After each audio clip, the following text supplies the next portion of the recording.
La famosa receta de Lucy. Lynn está en la cocina con su abuela Lucy.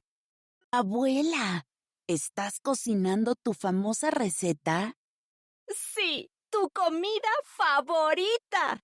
¿Es una vieja receta de familia? Es un secreto. Está bien, pero ¿me puedes enseñar a cocinar esta receta? Sí. Necesitamos 2 tazas de arroz y 3 tazas de agua, Está bien. ¿Y después? sal y pimienta. ¿Cuánta sal necesitamos? Solo un poco. Ah, y también necesitamos aceite. ¿Y después? Es un secreto. Abuela, por favor.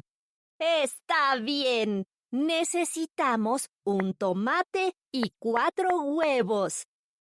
Abuela, ¿de dónde es esta receta? Necesito saber tu secreto. Está bien. La receta es de un libro de cocina. Abuela.